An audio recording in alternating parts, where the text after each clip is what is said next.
সুপ্রিয় দর্শক, আসসালামু আলাইকুম। নিউজ 24 এর আজকের সর্বশেষ সংবাদে আপনাদেরকে স্বাগতম। প্রথমেই জানিয়ে দিচ্ছি সংবাদ শিরোনাম। শেখ হাসিনার বিরুদ্ধে এবার শিশু হত্যার অভিযোগে মামলা। শেখ হাসিনার ফাঁসির দাবি ভিপি নূরের। বস্তায় বস্তায় ঘুষ বাণিজ্যের অভিযোগ, দুদকের জালে সাবেক স্বরাষ্ট্রমন্ত্রী কামাল সহ 6 জন।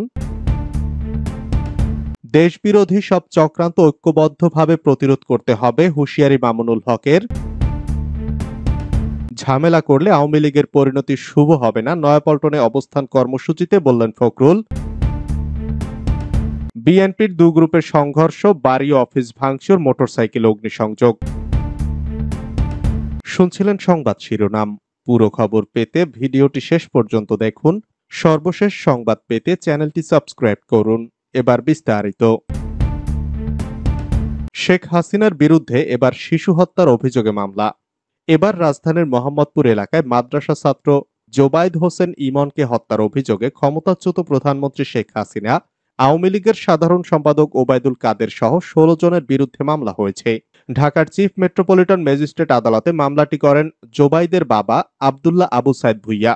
ঢাকার সিএমএম আদালত মামলাটি এজাহার হিসাবে রেকর্ড করতে মোহাম্মদপুর থানার ভারপ্রাপ্ত কর্মকর্তাকে নির্দেশ দিয়েছেন। ইমন হত্যা মামলা সহ শেখ হাসিনার বিরুদ্ধে এ পর্যন্ত 5টি মামলা হয়েছে। এর মধ্যে 4টি খুনের মামলা, একটি অপহরণ মামলা।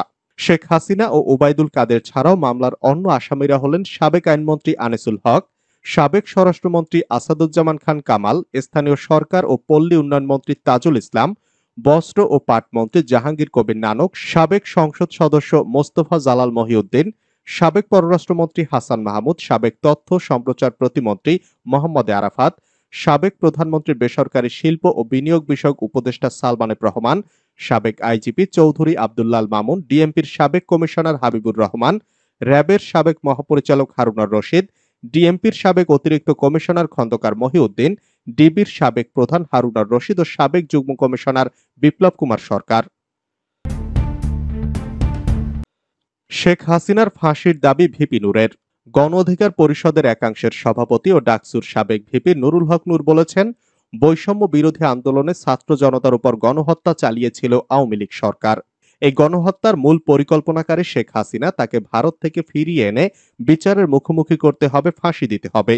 তিনি বলেন, হামলাকারীদের পরিচয় চিহ্নিত করে সব অপরাধীর বিচার করতে হবে। ছাত্র জনতার উপর ছাত্রলীগ যুবলীগ নৃশংস যে হত্যা চালিয়েছে, সেটা কেবল কোন সন্ত্রাসী সংগঠনই করতে পারে। বিশ্বের কাছে এই সন্ত্রাসী সংগঠনগুলোকে নিষিদ্ধের দাবি তুলতে হবে। বৃহস্পতিবার দুপুরে রাজধানীর পুরানা পল্টনে গণ অধিকার পরিষদের অস্থায়ী কার্যালয়ের সামনে এক অবস্থান কর্মসূচিতে এসব কথা বলেন তিনি।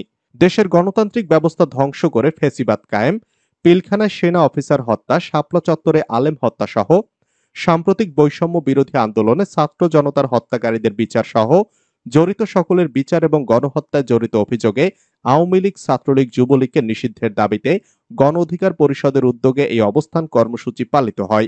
পরে পুরানা পল্টন ও দৈনিক বাংলা এলাকায় বিক্ষোভ মিছিল হয়। বস্তায় বস্তায় ঘুষ বাণিজ্যের অভিযোগ, দুদকের জালে সাবেক স্বরাষ্ট্রমন্ত্রী কামাল সহ 6 জন।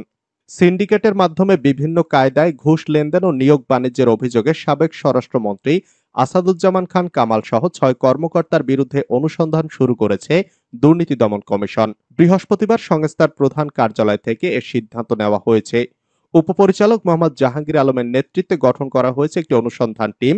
দুদকের উপপরিচালক মোহাম্মদ আক্তারুল ইসলাম এ তথ্য নিশ্চিত করেছেন। সিন্ডিকেটের অন্য সদস্যরা হলেন স্বরাষ্ট্র মন্ত্রণালয়ের দায়িত্বপ্রাপ্ত একাধিক মন্ত্রীর পিএস এর দায়িত্ব পালন করা বহুল আলোচিত অতিরিক্ত সচিব হারুনুর রশিদ বিশ্বাস, যুগ্ম সচিব ধনঞ্জয় কুমার দাস, প্রশাসনিক কর্মকর্তা মোল্লা ইব্রাহিম হোসেন, সহকারী একান্ত সচিব মনির হোসেন এবং জনসংযোগ কর্মকর্তা শরীফ মাহমুদ অপু।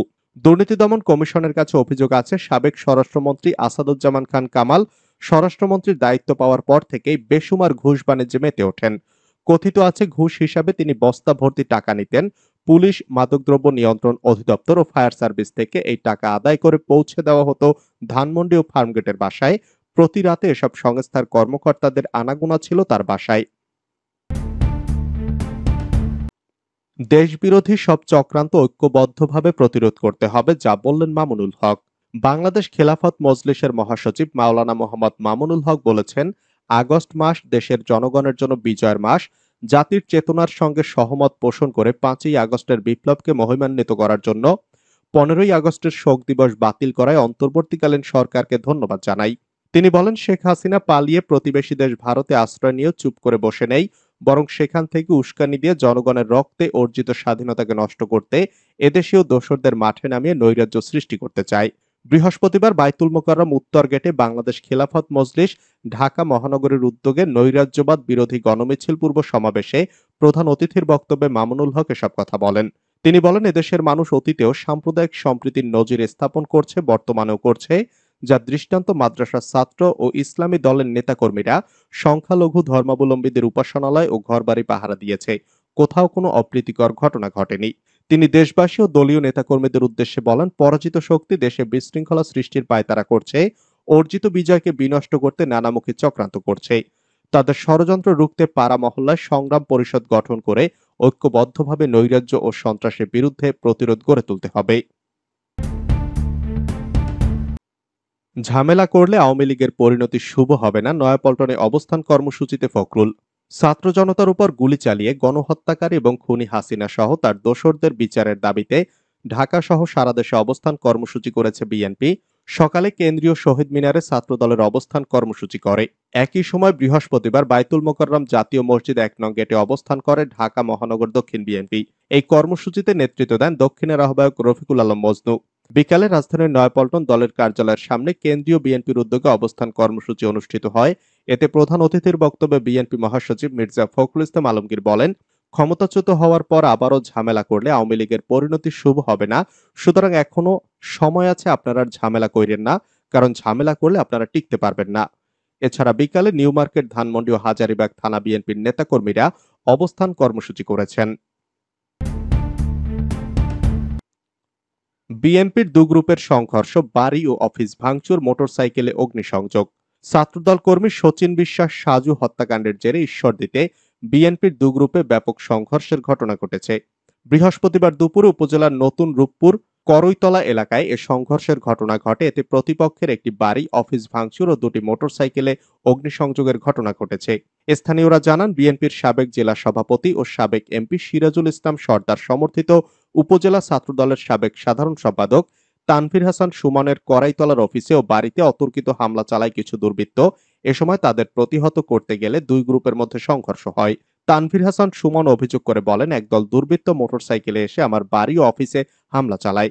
তাদের প্রতিহত করতে গেলে হামলাকারীদের 2-3 জন আহত হয়। বিক্ষুব্ধ এলাকাবাসী এ সময় আমাদের দুইটি মোটরসাইকেলে আগুন জ্বালিয়ে পুড়িয়ে দেয়। উল্লেখ্য, এলাকা আধিপত্য বিস্তারকে কেন্দ্র করে গত 10ই আগস্ট রাতে শচীন বিশ্বাস সাজু নামে এক ছাত্রদল কর্মী নিহত হন। সেই ঘটনার জের ধরেই আজ আবারও সংঘর্ষের ঘটনা বলে এলাকাবাসী জানান। সংঘর্ষকে কেন্দ্র করে ওই এলাকায় নিরাপত্তা জোরদার করা হয়েছে।